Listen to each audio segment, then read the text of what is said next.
जी तो बच्चों कैसे हैं आप? ठीक ठाक हैं? पेपर हुआ कैसा आपका? उम्मीद अच्छा हुआ होगा। बस जल्दी इसको देख लीजिए कि कहाँ कहाँ आपने मिस्टेक की या कैसा हुआ। ये वीडियो उन बच्चों के लिए भी हेल्पफुल रहेगी जो अगले साल पेपर देंगे, या जो भी शाम का पेपर तो शायद उनसे पहले वीडियो आपको बस मिलेगी तो हो चुका होगा। लेकिन नहीं, हाँ, ये आपके लिए एक डॉक्यूमेंट के तौर पर सेव रहेगी। देखिए जी, क्वेश्चन जिस अंदाज से पेपर सेट हुआ, ये आपके सामने पेपर आया। इसके अंदर आपने आंसर यानी 5 ऑफ द फॉलोइंग क्वेश्चंस करने थे। हजरत मोहम्मद सल्लल्लाहु अलैहि वसल्लम is a perfect model and example for all Mankind. अगर इस तरह के अपने क्वेश्चन करने थे तो आंसर आपका यहाँ से स्टार्ट होना था कि हजरत मोहम्मद सल्लल्लाहु अलैहि वसल्लम is a perfect model and example for all Mankind because this and this, यहाँ से स्टार्ट करना था। और what is Chinese belief about cleaning houses before new year day. तो आपका क्वेश्चन यहाँ स्टार्ट करना था कि जो Chinese belief about cleaning housing before new year is, यहाँ से अपने से स्टार्ट कर सकते थे। और how is an antibiotic cream और ointment good in healing the wounds. और जख्मों को मुंदमिल करने के लिए कौन सी एंटीबायोटिक क्रीम जो है लगानी चाहिए थी। तो वो भी इसका आंसर इज ही से स्टार्ट होना चाहिए था। Present question, present answer. और which medium do you prefer for news. तो कौन सा मीडियम जो है वो न्यूज के लिए आप प्रेफर करते हो। तो आप कह सकते हैं I prefer this medium. I prefer newspaper, a medium of newspaper. I prefer television for news. तो आप कोई भी आंसर कर सकते थे। How can career counselors help the young people? तो career counselors can help the young people in many ways like this ऐसे आप स्टार्ट करते हैं। और which book has inspired you the most? ये क्वेश्चन अनएक्सपेक्टेड था कि कौन सी किताब ऐसी है जिसको आप पढ़कर बहुत ज्यादा इंस्पायर हुए। बच्चे ज्यादातर कुरान पाक का लिख के आए होंगे अगर वो पढ़ते हैं तो। Why are developing countries going to suffer more due to over population की वजह से जो डेवलपिंग कंट्रीज हैं वही क्यों सफर करती हैं। तो आपको भी आंसर यहीं से स्टार्ट होना चाहिए था कि developing countries suffer because of their over population. तो क्यों होती हैं, तो अपने बिकॉज के साथ इसका आंसर देना था। और what cause did the young man bring to Hazrat Umar Farooq. What case, कौन सा केस जो है वो जो जो नौजवान थे वह उमर फारूक के पास लेकर आए थे। तो इसका आंसर अब यहाँ स्टार्ट करेंगे। The young man brought a case to Hazrat Umar Farooq that a man had killed their father. इस तरह से आपको स्टार्ट करेंगे। ठीक हो गया जी। तो ये तो जरी बात है, इसको टाइम नहीं है कि मैं इसको डिस्कस करूंगा। अब आगे देखें ट्रांसलेशन में आपको जो फोकस करना था, एवरी ईयर का मतलब हर साल है। इज एसोसिएटेड एक पैसिव वॉइस कंस्ट्रक्शन है जिसका मतलब मुंसलिक किया जाता है किससे, वन ऑफ द, देखिए वन ऑफ द 12 एनिमल्स, 12 जानवरों में से एक, किसी एक को, जो कि चाइनीज जोडिएक के मुताबिक होते हैं। जोडिएक का मतलब बुर्ज या ब्रूज, जैसे हम कहते हैं बर्जे जद्दी, बर्जे सुम्बला जो हमारा सिस्टम होता है, तो ब्रूज, चाइना के जो ब्रूज के मुताबिक 12 जानवर है उनके मुताबिक। तो दीज एनिमल्स आर ऑफन, फिर देखें पैसिव कंस्ट्रक्शन है, आर ऑफन रिप्रेजेंटेड, इनको अक्सर अलामती तौर पर पेश किया जाता है या नुमाइंदगी दी जाती है, या नुमाइंदे के तौर पर पेश किया जाता है। कैसे, डेकोरेशन, उसको जो सजावट के साथ उसको मुंसलिक कर दिया जाता है या सजाया जाता है या पेश किया जाता है। तो some people believe that those, वो लोग जो उसी मंथ में पैदा हुए हैं, तो उनके अंदर क्या होता है, the year of the particular animal में have the character traits of the animal. तो उसके अंदर जिस महीने के अंदर पैदा हुआ है और वो महीना जिस जानवर के नाम मंसूब किया जाता है, वही खूबियां उसके अंदर भी होंगी। अब आप तो ये मजेदार बात होगी, अगर वो उस वाले महीने पैदा हुआ है जो शेर वाला, तो शेर होगा, और ड्रैगन ड्रैगन वाला होगा, और अगर डॉग हो तो we are not going to talk about.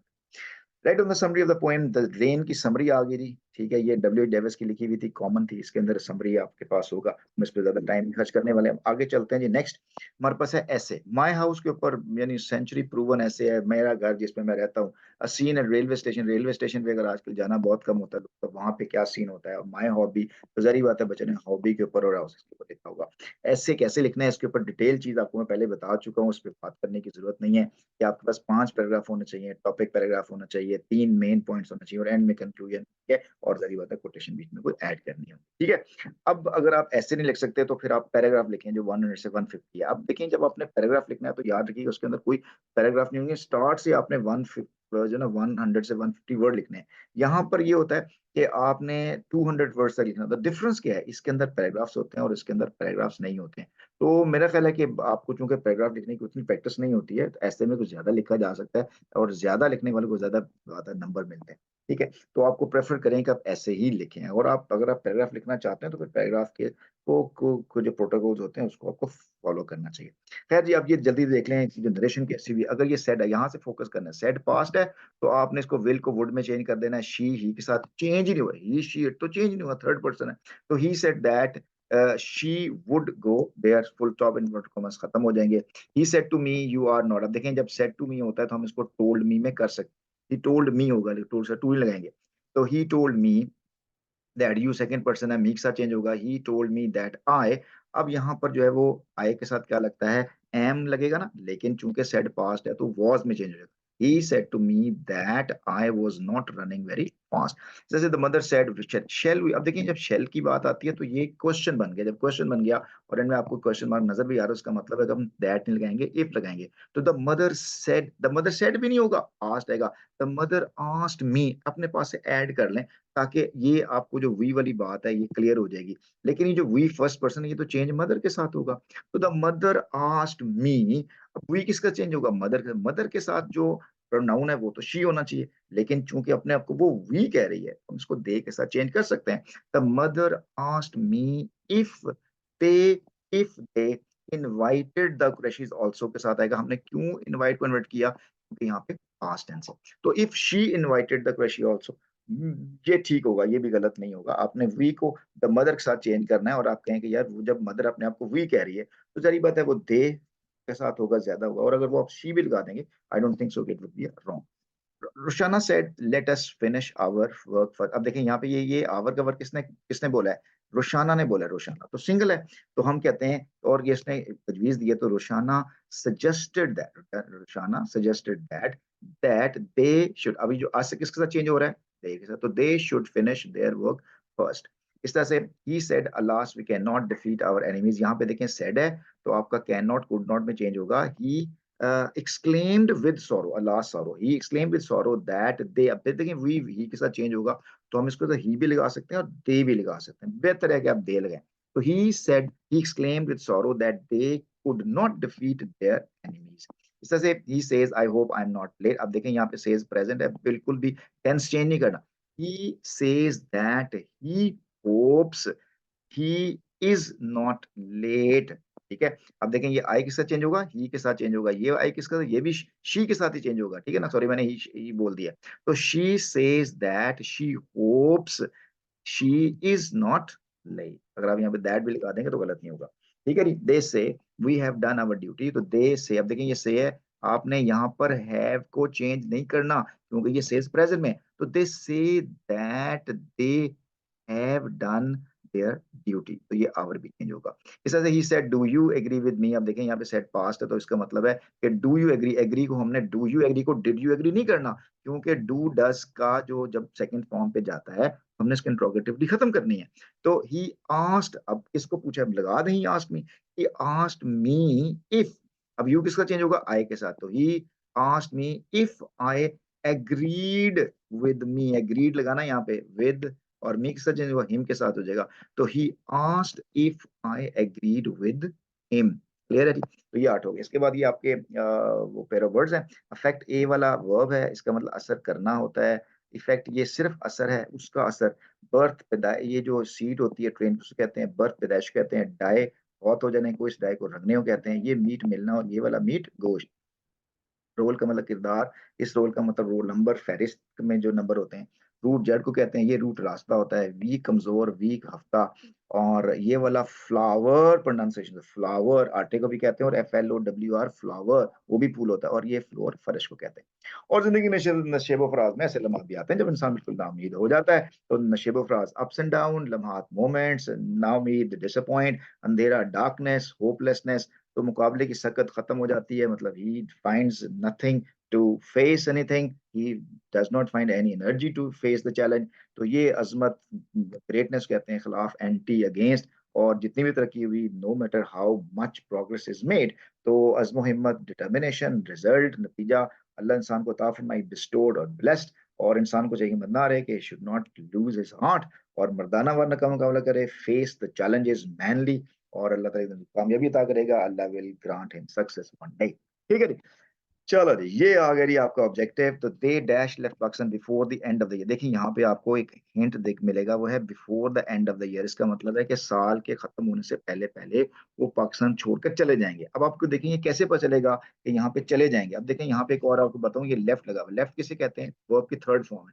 इसका मतलब है कि यहाँ पर हैव लग सकता है। तो have, they have been left before the end of the year, had been left, have left, तो सभी बन रहे हैं यहाँ पे। अब मैं, मुझे कैसे पता चलेगा कि मैंने यहाँ पे विल हैव लेफ्ट लगाना है? तो मुझे इसलिए पता चलेगा, देखो ये कह रहा है कि इस साल के आखिर तक वो ये शहर छोड़कर चले जाते हैं या चले जाएंगे। तो चले जाएंगे, फ्यूचर की बात हो, जब फ्यूचर की बात होती है तो हम कहेंगे they will have left Pakistan, they will have left Pakistan before the end of the year. Future की वजह से तो अल्फा ऑप्शन हमारा करेक्ट होगा। They have been left Pakistan, इसका मतलब वो तो शहर छोड़ के जा चुके हैं, अब वो फ्यूचर की जो बात ही नहीं बनेगी। हैड बीन लेफ्ट, पास की बात है, फ्यूचर का जिक्र ही नहीं है। हैव लेफ्ट का मतलब ये काम अभी अभी हुआ है, हो चुका हुआ है, तो जारी बात है फ्यूचर के लिए विल हैव लेफ्ट के साथ आएगा। नंबर टू में दे सेड दैट। अब याद रखिएगा, जहां चूंकि यहाँ पे सेड पास्ट लगा हुआ है, तो आगे जितने भी वर्ब आएंगे वो वर्ब की सेकंड फॉर्म पास्ट में जाएंगे। तो पास्ट में क्या होना चाहिए, he said that they are, तो नहीं लगेगा, विल भी नहीं लगेगा, और हैव डन प्रेजेंट नहीं लगेगा, तो they had done their duty, delta option correct. ठीक है। इस तरह से why did he dash you.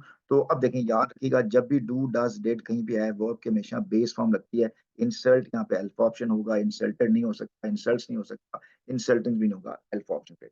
The baby dash for, देखें जब भी नाउ का वर्ड है मोस्टली जो है वो प्रेजेंट कंटिन्यूस होता है, तो दे क्राई नहीं हो सकता, they the baby is crying, yes बिल्कुल ठीक, बीटा करेक्ट होगा। क्राइज नहीं होगा, क्राइड नहीं होगा, beta correct. It rain dead, since for जब भी आ रहा हो, सिंस फॉर तो हैज बीन के साथ आता है। तो देखें यहाँ पर हैज बीन भी लगा हुआ है और हैव बीन भी लगा हुआ है। अब इट के साथ है लगता ही नहीं है, इसके साथ इज रेनिंग प्रेजेंट कंटिन्यूअस करेंगे नहीं, इट वॉज भी नहीं आएगा, तो चार्ली ऑप्शन करेक्ट होगा। इसी तरह से इंस्टेंट का मतलब फौरी होता है, इंस्टेंट डेल्टा ऑप्शन करेक्ट होगा। और लक्ष्री इसकी प्रोनाउंसिएशन है LUXARY, LUXURY इसकी प्रोनाउंसिएशन, इसका स्पेलिंग है LUXURY, तो चार्ली ऑप्शन करेक्ट होगा। इस तरह से डेस्टिट्यूट, मुसीबत को कहते हैं, गुर्बत को कहते हैं, तो डेस्टिट्यूट, अब इसमें DES से आता है, तो ये वाला बी गलत होगा, डी आई नहीं होता, ये इसका अल्फा करेक्ट होगा, डेस्टिट्यूट। इस तरह से रेज़्यूमे, एक लफ्ज रेज़्यूमे होता है, एक लफ्ज रिज्यूम होता है। रिज्यूम, रिज्यूम का मतलब नए से स्टार्ट करना, ये गलत नहीं होगा, ये गलत होगा अल्फा। तो रिज्यूम, ये बीटा ऑप्शन इसका करेक्ट होगा, रिज्यूम। अच्छा, अगर यहाँ पे अगर मैं जबर लगा दूं तो ये रेज़्यूमे बन जाएगा, रेज़्यूमे, रिज्यूमे सॉरी। तो ये रिज्यूम दोबारा से शुरू करना, जरा जरा फिर से शुरू करना। ओके जी, इसके बाद है the antonym of pride. Pride का मतलब चूंकि पहले होता है तो बिफोर भी पहले है, लेटर बाद में है, फॉर्मर पहले, फर्स्ट पहले, तो जो अब इसका है एंटोनिम, ख्याल करना था एंटोनिम, एंटोनिम का मतलब बाद में आने वाला, तो बीटा ऑप्शन राइट होगा। प्रोफिशिएंट का मतलब सफिशिएंट होता है, अल्फा ठीक होगा, इनसफिशिएंट नहीं होगा, उसका उल्टा है। बीमिंग का मतलब चमकना होता है, रोशनी को कहते हैं, तो ग्रोइंग, ग्लोइंग, डेल्टा ऑप्शन होगा। और द सिनोनिम ऑफ अनप्रेसिडेंटेड, कोई मिसाल ना मिलती हो तो वो मैचलेस होगा। और द एंटोनिम ऑफ मैसिव का मतलब भारी होता है, तो हैवी भी भारी है, वेटी भी भारी है। ब्राइट चमकदार है, लाइट उसका एंटोनिम चार्ली ठीक होगा। Have you got anything which, याद रखिएगा विच जो है वो इंट्रोगेटिव प्रोनाउन भी होता है अगर वो क्वेश्चन पूछ रहा हो, और ये रिलेटिव प्रोनाउन भी होता है। Demonstrative pronoun that these those होते हैं, वो नहीं होगा। रिफ्लेक्सिव प्रोनाउन जो है वो भी नहीं होगा। तो अल्फा बीटा में चेक कर लें, क्योंकि क्वेश्चन नहीं पूछ रहा, वो कहता है have you got anything which these poor women could, तो जो ये कर सकते, जो के मानों में आ रहा है, तो फिर ये बीटा ऑप्शन होगा, रिलेटिव प्रोनाउन। ठीक है। ए सुनो, याद रखिएगा, हमने आपको ए वाइट बस वाली फार्मूला बताया था, याद है, ए वाइट बस वाला है ना। और ए वाइट बस के अंदर एज सून एज, ठीक है, ये टाइम बता रहा है, तो ये हमेशा जो भी बताए कि वो कब भागे, या जैसे ही उन्होंने कोबरा को देखा भाग गए, टाइम बताया, तो टाइम के लिए एडवर्ब होता है, कहाँ गया adverb, adverb that. I need motivation to become infinitive, non to infinitive है, तो देखें एडजेक्टिव भी नहीं है, और ये डेरेंट भी नहीं है, एडवर्ब भी नहीं है, तो फिर ये इन्फिनेटिव करेक्ट होगा। ये टू इन्फिनेटिव भी होता है, वो भी ठीक था। हॉलीडे जो है हमारा एक एब्स्ट्रैक्ट नाउन है। एब्स्ट्रैक्ट नाउन एक ऐसे नाउन होते हैं जो देखे नहीं जा सकते। मुझे बताएं, हॉलीडे को आप देख सकते हैं, टच कर सकते हैं? नहीं, वो तो दिन होता है, दिन को भी इवन टच नहीं किया जा सकता। तो ना ये कंक्रीट है, ना ये कलेक्टिव है, ना ही ये प्रॉपर नाउन है, लिहाजा ये एब्स्ट्रैक्ट है। The tops of the mountains were, बहुत ट्रिकी क्वेश्चन था लेकिन बहुत आसान भी है। देखिएगा, is am are was were के बाद आप क्या लगाते हैं? हम कहते हैं he was happy, he was sad, he was upset. तो अब ये जो कवर्ड विद स्नो का ताल्लुक किसके साथ है? ये टॉप्स ऑफ द माउंटेन की बात हो रही है कि टॉप्स ऑफ माउंटेन जो है, यूं कह लें कि tops of mountain covered with snow. तो ये माउंटेन की चूंकि बात कर, हर वो चीज जो माउंटेन को डिस्क्राइब कर रही होती है वो क्या होती है? एडजेक्टिव होती है। तो हमारा ये आंसर 4। ठीक है जी। बताइएगा बच्चों, कैसा आपका पेपर हुआ, कितने नंबर बन रहे हैं? मुझे जरूर फीडबैक दीजिएगा। और बिल्कुल भी परेशान होने की जरूरत नहीं है, अगर आपका पेपर कहीं से गड़बड़ हो गया है, तो किसी किस्म की जो है ना वो परेशानी नहीं का, जो हो गया सो हो गया। अगले पेपर के लिए, अगले अगले मतलब सालों के लिए भी यही चीजें आने वाली हैं। ध्यान रखिएगा, अपना बहुत सारा ख्याल।